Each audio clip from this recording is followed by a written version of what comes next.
and gentlemen, the magnificent Judith Light.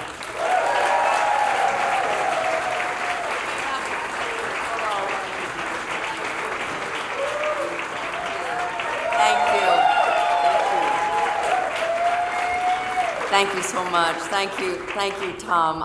I'm so delighted and filled with joy that Preston invited me to be here tonight with all of you, my O'Neill family. I'm still very proud to have received the Monte Cristo Award 2 years ago, and I love this magical place where I learned so much about the way to serve the story and serve the writer. The O'Neill's beginnings were rooted in serving the writer, and I saw this firsthand when I worked with Wendy Wasserstein in the summer of 1977. There have been thousands of other voices from the O'Neill, from each of the uplifting programs that have been discovered and launched into the American culture and beyond. This is the home where a writer finds a safe space, a home in which to be fully supported, a home in which to fully create. So how perfectly appropriate then that we celebrate John Logan tonight. Playwright and screenwriter, working in drama, musicals, film, and television. Each of those mediums require different skill sets, rhythms, care, and imagination. And John moves seamlessly among them all, as we have seen tonight. In the next 9 months, John will have one musical open on Broadway, another premiere in Berkeley, a hit show on television, multiple films, and an adaptation for London's West End in development. I'm exhausted. This is a man who shapes all cultures through his art. Throughout his career, John has returned again and again to the theater. His professional career, as we heard, began in the fertile theater city of Chicago, dramatizing landmark news stories in a new light.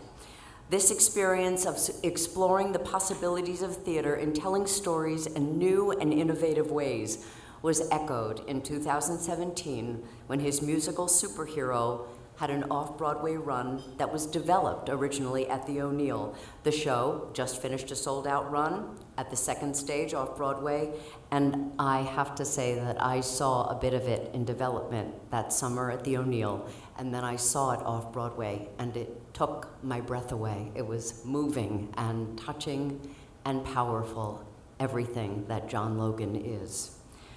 As most of you know, the O'Neill is a paradise for an artist. The freedom that you have to explore and collaborate is a gift. John understood this instinctively and took advantage of every minute, every audience, as he developed that musical. He truly embodies the O'Neill spirit.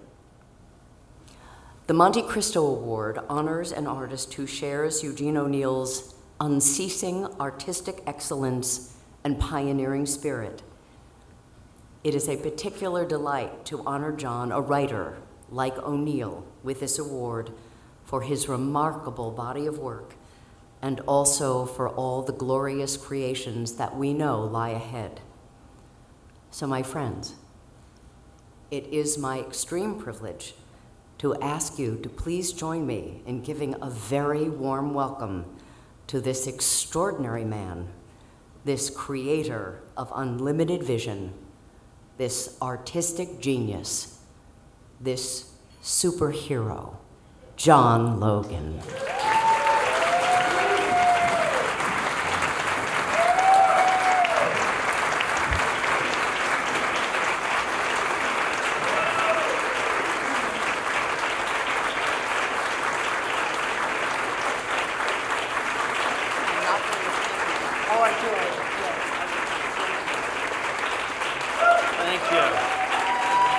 Thank you so much.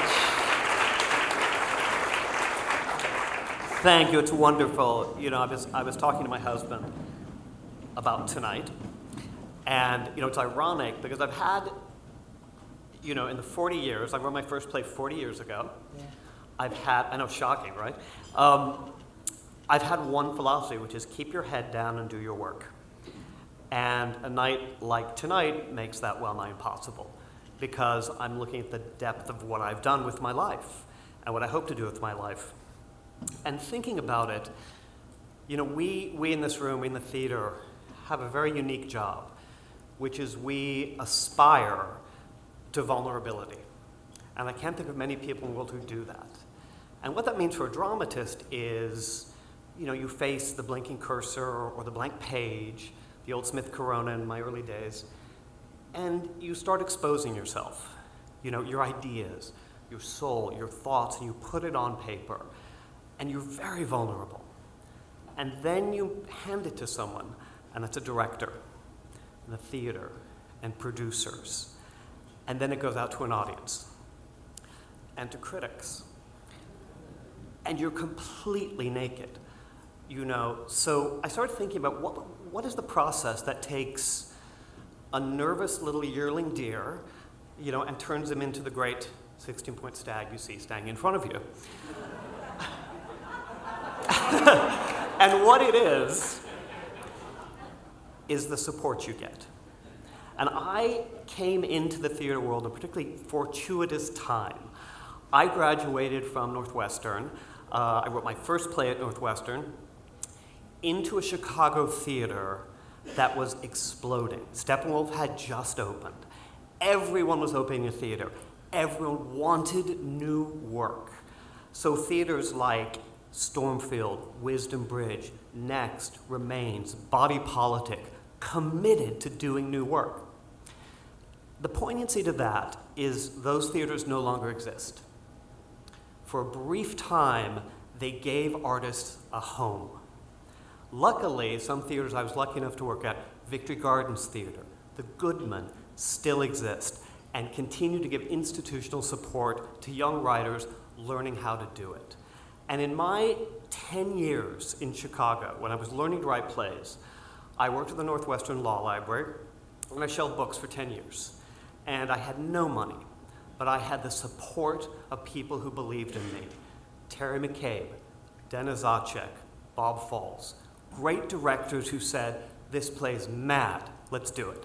You know, and I learned how to do my job because I had people supporting me. And it wasn't just me, it was other players, Rick Cleveland, Claudia Allen, Charles Smith. All were developing new works. It was a thrilling time to be alive.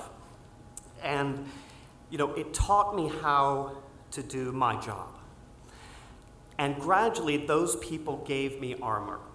So I was able to stand up proudly and say, yes, this is my work. I was less vulnerable because I had people around me. I had theaters and I had friends.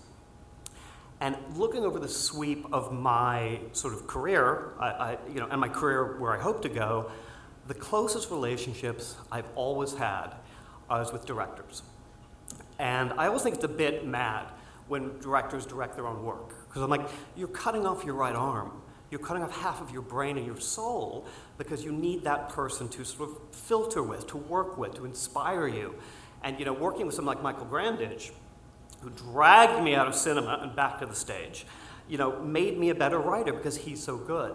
So the lion's share of my thanks, beyond institutionally, goes to Michael Grandage, Alex Timbers, Jason Moore, Joe Mantella, Michael Mayer, the directors I'm working with or have worked with who can look at a new work and say, let's work on it, let's make it, we'll do it. You know, and it's interesting looking over sort of the body of my work, as I've sort of been doing. It's very rare that I write a line that I think is very autobiographical. But there's a line in red that I think is my story and my youth and why I'm here today, which is in the last scene. Mark Rothko's looking at his assistant, trying to sum up his journey and what art has meant to him and why it's worth doing. And he says, we had nothing to lose but a vision to gain. And when I graduated from school, I had nothing to lose. But I gained a vision, working with people, because I was supported. And that leads me to the O'Neill. Emerging artists need to find their voice. They need a safe space to do it. They need a place to fail, to try things. And for over 50 years, the O'Neill has been helping artists like me, young yearlings who barely know how to stand, find a voice. And we in the theater are about listening and about voices and encouraging those voices. So I'm overwhelmed. I'm very thankful to be part of the ongoing O'Neill story. Thank you all.